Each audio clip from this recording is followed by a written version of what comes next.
আসসালামু আলাইকুম। খুবই গুরুত্বপূর্ণ একটা ফ্লোচার্ট আজকে আমি তোমাদের শেখাবো। দেখো, এটা কিন্তু পরীক্ষা আসার মতো যে তিনটি সংখ্যার ভিতরে বড় সংখ্যা নির্ণয় করতে হবে, সেটার ফ্লোচার্ট নির্ণয় করব। ওকে, তো দেখো, এটা করার জন্য আমি ক্লাসটা খুব সুন্দরভাবে তোমাদেরকে বোঝাবো। তোমাদের রিকোয়েস্ট থাকবে না টেনে ক্লাসটা ফুল দেখো, তাহলে বুঝতে পারবা। ওকে, তো চলো ক্লাস শুরু করি। যেহেতু ফ্লোচার্ট বলেছে, সেহেতু সর্বপ্রথমে ফ্লোচার্টে আমাদের কাজ কি? স্টার্ট। এরপরে আমাদের কাজ হলো যে কয়টি সংখ্যা বলেছে? তিনটি সংখ্যার মধ্যে বড় সংখ্যা, যার জন্য তিনটি সংখ্যা হবে আমাদের ইনপুট। ইনপুট আমরা নিব এ বি সি। ক্লিয়ার? এখন আসবে আমাদের কন্ডিশন। দেখো, এখান থেকে বোঝার সিস্টেম সেটা হচ্ছে এ বি এবং সি, এদের ভিতরে প্রত্যেকবার আমাদের একটা করে বড় সংখ্যা বের করতে হবে। তাহলে আমরা যদি প্রথমে এ আর বিকে কম্পেয়ার করি, তার ভিতরে যদি এ বড় হয়, তারপরে আসবো এ আর সি, তাহলে এ আর সি এর ভিতরেও যদি এ বড় হয়ে যায়, তখন আলটিমেট আমরা রেজাল্ট পাবো এ বড়। ক্লিয়ার? তাহলে প্রথম কন্ডিশনটা আমাদের আসবে এ গ্রেটার দ্যান বি কিনা।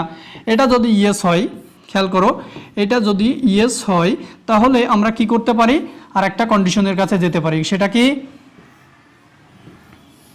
আর একটা কন্ডিশন হচ্ছে এ আর সি এর ভিতরে কম্পেয়ার করব। তাহলে লিখে ফেলো এখানে এ গ্রেটার দ্যান সি কিনা।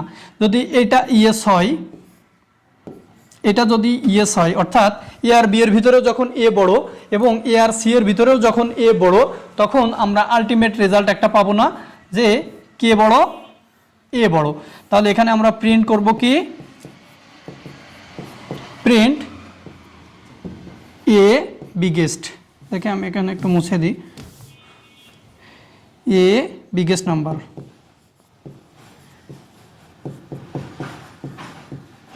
এ হচ্ছে বিগেস্ট নাম্বার। হ্যাঁ, এটা কিন্তু আউটপুটের প্রতীক।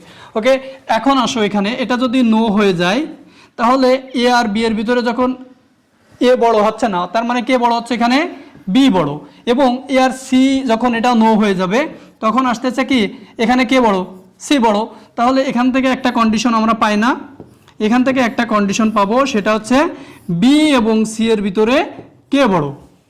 ক্লিয়ার?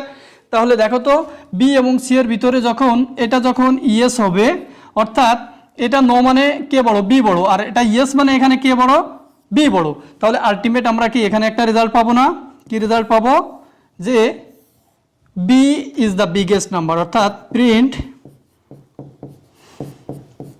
B biggest number. এখানে ডট ডট দিলাম, বুঝে নিও, বিগেস্ট নাম্বার। ওকে, এখন আমাদের কাজ কি দেখো তো। ওকে, দেখো, তাহলে যখন বি বড় হলো, এর পরবর্তীতে বি গ্রেটার দ্যান সি যখন নো হবে, অর্থাৎ এটা যখন নো হবে, তার মানে কে বড়? এখানে সি বড়। আর এটা যখন নো, তার মানে কে বড়?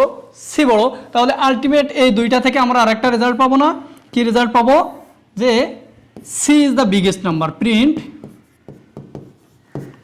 C biggest. সি হচ্ছে বিগেস্ট নাম্বার। রাইট?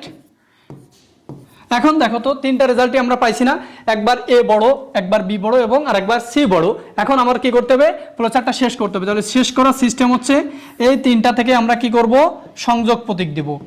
এই যে কানেক্টর লাগায়ে প্রোগ্রামটা শেষ করে দিব। ব্যাস, এই যে এখানে এসে প্রোগ্রাম এন্ড হয়ে গেল। দেখো তো, পুরো সিস্টেমটা কি কঠিন কিছু? জাস্ট তুমি তিনটা কন্ডিশন মনে রাখবা, এ গ্রেটার দ্যান বি কিনা, এ গ্রেটার দ্যান সি কিনা এবং বি গ্রেটার দ্যান সি কিনা। এই তিনটা কন্ডিশন মনে রাখলেই তোমার এই তিনটে সংখ্যার ভিতরে বড় সংখ্যা নির্ণয় করার ফ্লোচার্ট কোনো কঠিন কিছু না। তো আশা করি ক্লাসটা বুঝতে পারছো। আজকের ক্লাস এ পর্যন্তই। দেখা হবে নতুন কোনো ক্লাসে, নতুন কোনো ভিডিওতে। আল্লাহ হাফেজ।